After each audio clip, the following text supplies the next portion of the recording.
Hey peeps, we are back. We're talking to the Real Housewives of Potomac, Season 8, Episode 3. All right now peeps, I am back from vacation and now I have a ton of shows to watch and videos to make. So let's just get right into it. Don't make me call. I'm right here. And what was said? And what was said? So you just saw that, right? Okay, so listen. Sometime last week, someone asked Andy Cohen about Nene, and he said the door was cracked a little. The door was open just a tiny bit for him to, have the conversation of bringing Nene back to the show. Then all of a sudden, she scrubs her social media from everything that she's recently done with Bethany Frankel, and she has started following Bravo, and Bravo has started following her again. And then she's out celebrating, having a good time with the ladies of Dubai and Portia. Okay, and then there was an announcement that has been going around all of the blogs. The Jasmine brand and Love B. Scott reported that the Real Housewives of Atlanta has decided to let go of all of the housewives except for 3, but they didn't say exactly who the 3 are, but they have decided to let go everyone but the 3 of them, and then there would be new cast members. And people are speculating that maybe Nene, Portia, and Cynthia will be the new cast members. I don't even know, but I'm telling you something, I'm here for it. I'm thinking that if they do keep 3, it'll probably be Candy, Kenya, and Sheree. I think it'll be those 3, but we don't know yet. We'll just have to wait and see. Get down in the comments and let me know what you think. Who do you think the 3 that get to stay will be? Also, out here in the Housewives streets, it's been reported that John Jansen, yes, Shannon Beador's ex John Jansen, is out here in these streets having dinners, going out with Alexis Bellino. Yes, that Alexis Bellino, the one that Tamara calls Jesus Jugs. Remember that? Tamara's such a nasty woman. Anyway, the word on the street is that John is very interested in Alexis, and Alexis is interested in him, and they are possibly dating. Honey, I hope this don't drive Shannon back to drinking. Anyway, I think it's disgusting. I would hate to see Alexis and John Jansen, but that could be a way of getting her back on the show. I don't think they've started filming for the next season yet, and wouldn't it be interesting if Alexis was brought back and her new man was John Jansen? That's a way to get on the show, and John Jansen seems like a clout chaser to me. I'm just saying. Anyway, peeps, get down in the comments and let me know what you think. Alright, so this episode picks up right where it left off. The ladies are still at Ashley's housewarming party, and to me, it just seems that Robin is doing everything she possibly can to try to make everyone feel that she's not concerned, she's not upset, she's not worried about her relationship with Juan. And it just says to me that this is all fake and phony. Robin has no problems throwing other people in their relationships under the bus, but she doesn't want these women to say one thing, not one thing about her relationship with Juan. And it's ridiculous that she would think that she deserves that kind of special treatment the way she treats other people. Giselle brings up that Karen owes Robin an apology, and I stand on what I said. I don't think that Karen owes Robin an apology at all. Robin always wants to pull some shit, bring up some shit about Karen. Remember when Robin and Giselle just had a field day bringing up any issues that Karen might have with her husband when he was going through his tax issues? They love to talk about it. They made fun of it. They want to laugh about Karen and her institution. But nobody's supposed to bring up Juan embarrassing the shit out of you. Come on now. Karen and Robin do sit down and have a little talk. And Karen tells Robin going forward she will not bring up or repeat any rumors that she has heard about Robin. She will only speak facts. And going forward, she wants Robin to do the same when it comes to her. Only talk to her about facts. Don't be out here spreading rumors about her marriage. She also went directly to Robin and asked her to her face, are you and Juan in a traditional marriage or is it open? Robin says it's traditional. Juan says it's open. Karen said, is this marriage legal? Robin says that it is. Karen then says, well, that's all she needed to know. She just wanted to verify. And, Robin still believes that Karen started this, but it was really Robin. Robin started instigating and causing problems with Karen. And what happens is whenever Robin and Giselle decide that they want to go after Karen, Wendy, or Candace, they always get shut down instantly. And then they become the victim and they fake that they don't remember. You don't remember that you started this shit. So when Wendy and the girls are out talking about her show that she wants to start, you see Mia rolling her eyes, making funny faces, acting real stupid.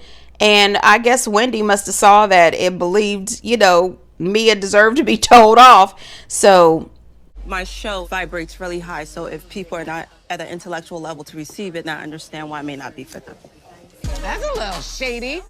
She already made it very clear that she said she doesn't want to me. So if somebody threw a drink on you, would you? I think that, first of all, it's not just about throwing a drink, but after we wrapped in New York and everyone said their piece, you then go on social media and then proceed to attack me. So let's not throw rocks and hide our hands here. And you can't talk about women's empowerment when the moment you get a chance to beat someone down, you beat them down. Why not uplift me, Wendy? Because you're slow, I can't uplift you. You're too low down. Then if you vibrate so high, why are you so quick to call somebody so slow? And because you're slow. Honey, now listen. I'm Team Wendy. I don't understand why Mia thinks that Wendy would waste her time and breath trying to uplift her. You still have not given this woman a sincere apology for the way you spoke to her, the way you treated her, the way you tried to outcast her on that vacation. Your behavior was appalling, and you didn't try to apologize to her in any way. The last time you and Karen met up, you told Karen that you did owe Wendy an apology and you were going to try to do that, and you didn't. So all of a sudden she's supposed to uplift you? No, ma'am. I agree with her. You are low vibrational. No, ma'am. So I seen Robin trying to bond with Mecca and saying that, she just feels like she's being piled on. All these girls are piling on her. And I said, what? How many times have we seen Robin and Giselle and Ashley get together and decide to pile on somebody? Robin is always there and ready to pile on anybody that is not Giselle. But now all of a sudden you're the victim here? I am not here for Robin the victim. Wendy only invited the people she wanted to invite to her children's first communion. And of course, Robin and Giselle tried to act all stupid. Oh, I hope she's not upsetting us. We were going to go anyway. Giselle, you were never going to be invited.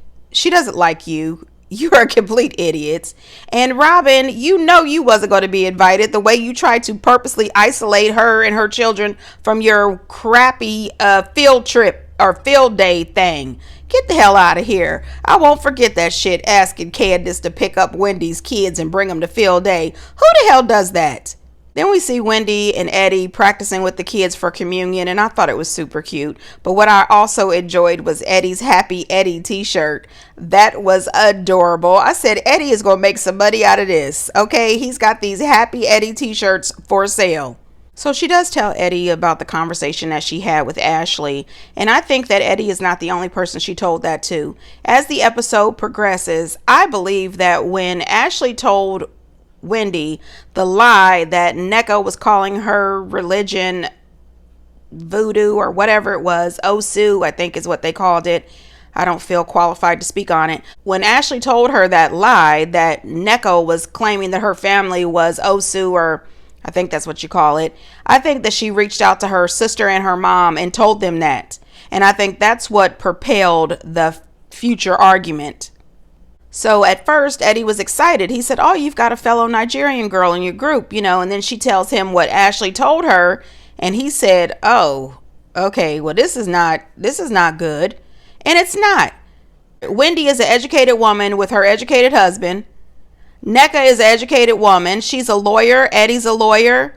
Wendy's a doctor of philosophy. Neka's husband is a doctor, a surgeon, or something like that. There is no reason that these couples should not be friends. I think that they brought her on this show just to have this problem. I think they brought her on this show to go after Wendy. I think that this was all planned, and Bravo is a part of it. We have already had a colorism problem on this show. Now you want to start this bullshit? Bravo, you should be ashamed of yourself. Karen goes to see Mia and she gives Mia's kids these big hugs, bright smiles, and Mia went in for the hug. Karen gave her a pat on the shoulder. She said, ma'am, we are still not there. I hope that Karen keeps this up until the very last episode of the season. No, ma'am, Mia, you don't deserve it. Them lies you was spreading about Karen. Mia informs us that with everything going on with their business and everything, that her and her husband have decided not to hire a nanny. I think they just can't afford a nanny. But, you know, I don't have time for this. Like, go to hell on, you and Gordon. Then I got really pissed off with Mia.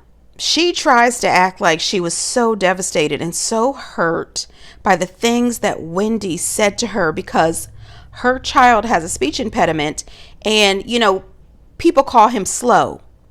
First of all, do not try to paint Wendy as being insensitive to your child. That argument has absolutely nothing to do with your child. Also, if you are telling us that people at your child's school are bullying him because of his speech impediment, why in Sam hell would you get on national television and tell the world that your child is having this problem? Why spotlight that? Because the whole time that he has been on this show, I have never noticed a speech impediment. Why tell the world about it?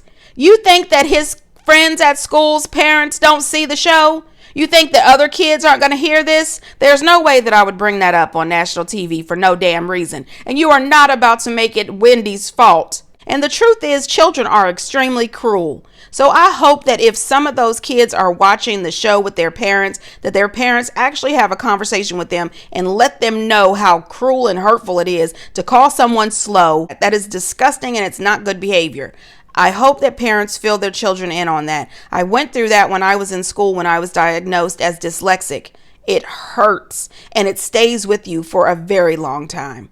So I hope that if anybody did see that knows him or knows Mia, I hope that they take a moment to, one, if they have ever spoken to that boy in a bad way, apologize to him, and two, learn not to do that going forward.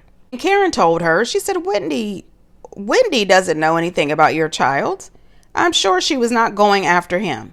Maybe you should sit down with her and have a talk about it. And I think that would work. She should sit down and have a talk with Wendy, but mostly start off by apologizing for your ratchet behavior in Miami. So Wendy, Candace meet up with some new girl that Wendy is friends with named Kiana, and she tells them what Ashley told her about NECA. Now, Candace said it like it really is. She said she don't even have time to play. Ashley is always coming with information, and she said her information is always got a little extra sauce on it, and she's only bringing you this information because she wants to be messy. And that is all true, all facts when it comes to Ashley. It has never been a time where Ashley was not delivering information, adding a little razzle dazzle to it, and trying to cause problems. Karen and Ashley get together and they go to a shop, and Ashley makes some kind of comment about she wouldn't wear any of this stuff that's in that store. And you know what? I'm going to tell you up front, I have zero fashion sense. Everybody knows that. However, I also think that Ashley has zero fashion sense. There is absolutely nothing classy about any of the stuff that she wears. I do not like Ashley's style at all. The woman has an absolutely gorgeous body, but nothing that she wears is sexy or attractive, in my opinion. I think the woman's fashion sense sucks. Anyway, this is not about her fashions. Moving on. So Karen brings up to her that she thought it was really weird that at Ashley's housewarming party, not one person brought up Candace's name.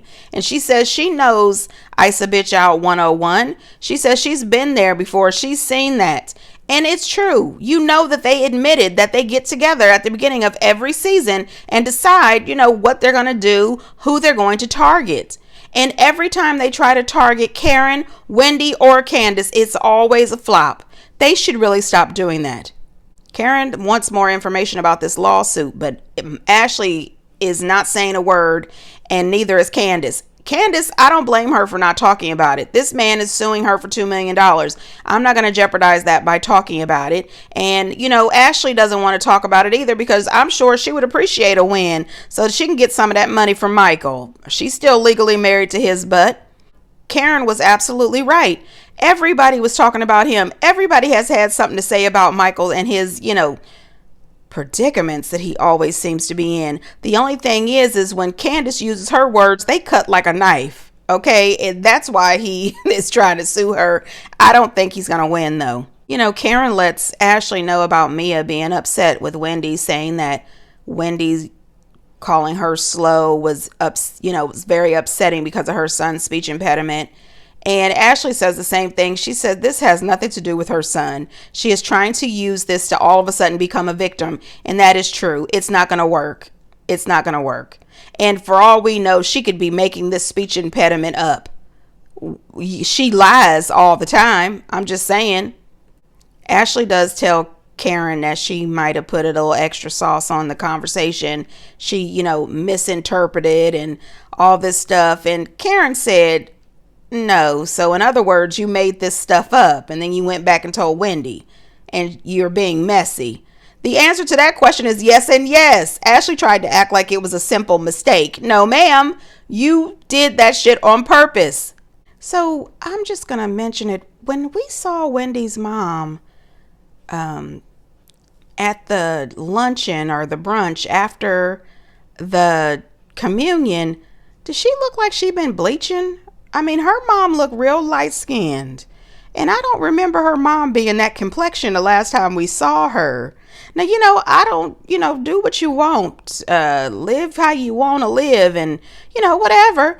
But I think she been bleaching. I'm just saying. Get down in the comments what you guys think. Now, her mom coming in talking about she wants to give the speech and the prayer because those is her kids. I said, Lord... Ma'am, you didn't do any of that carrying and pushing, but okay.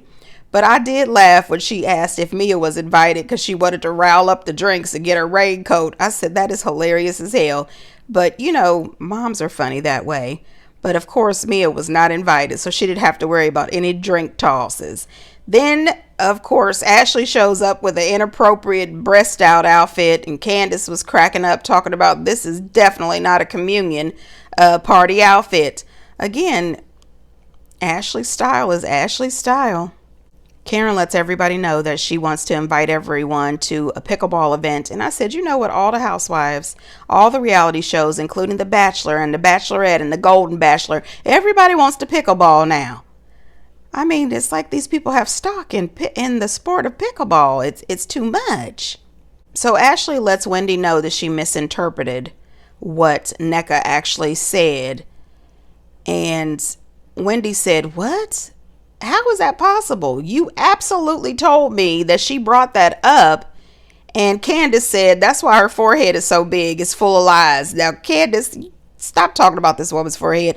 I really don't think we should talk about people's physical appearance, especially, somebody's forehead. You can't really change how big your forehead is. I think that's rude. I mean, I talked about that her outfits, but outfits are different. Anyway, I'm glad that she finally fessed up and told Wendy that, she made a mistake, but I think it might have been too late. I'm pretty sure Wendy had already went and told everybody about what she thought Nneka said. Nneka meets up with Robin, and I was surprised when their drinks came. They were grown-up Capri Sun pouches. That's what they look like to me. I said, oh, okay. I would prefer my drink in a glass, but I'll take a grown-up Capri Sun pouch. I'm just saying, I won't turn down a nice cocktail, from time to time. However, this is where I started to not like Nneka. I said on her first time she was on the show, I said the verdict is out on her. I'm not sure if I'm gonna like her. So far, I'm not loving her because she does seem as if instead of focusing on, hey, I'm a new housewife with this new house, I've got this very handsome husband who is a doctor, I'm a lawyer, I'm a boss, this generational wealth, we're trying to get pregnant. Her whole storyline is about Wendy. Every episode, every scene, it's about Wendy, Wendy, Wendy. And I'm thinking they absolutely brought you on here so that you could try to take down Wendy. And not only that, you are helping out Giselle, Ashley, and Robin because they can't stand Wendy. You know what I mean? This is got the green-eyed bandits all over it, in my opinion. So she sits down with Robin and explains to Robin that she's met Wendy before and she doesn't know why Wendy acted like they didn't know each other. But she mentions that they met at a concert once and spoke, or at a wedding or something and spoke. Just because I met you and said, "Hey girl, how you doing? My name is Wendy," that doesn't mean I know you. I don't know you. I mean, it just seems weird. Something is wrong with this story. It turns out that she's having some sort of beef with Wendy's sister. I guess Wendy's sister allegedly called somebody who she's related to through marriage and said that they don't want her using Wendy's name to get in good with the group. And it sounds like that's exactly what happened. She used her somewhat connection or knowledge of Wendy and her family to get on this show, to get in cute with Ashley so that Ashley would bring her around. That's what it sounds like to me. Anyway, this whole time she's explaining the situation, Robin is eating it up. She is soaking it up. And I said, Robin cannot wait to get back to somebody else and spread this gossip. Because if Robin can get another story going, that's less time that they'll be spending talking about her raggedy ass husband, Juan. That's just my opinion. Robin was all smiles. Oh my gosh. Oh my gosh. Now she's back here talking about maybe Wendy's mom put a hex on her and Juan. I said, give me a damn break. Honey, the only reason that you are going through this bullshit with you and Juan is because you allow it. You stayed with him. You let him make a fool out of you every chance. You and your roommate / husband Juan are a bunch of fake ass people. And you've been going through this shit because you allow it. You let Juan drag you from season to season. Give me a damn break. I'm so sick of these people. Anyway, that's it. That's all I got for this particular episode. I have so many shows to watch. On to the next episode. And until next time, bye.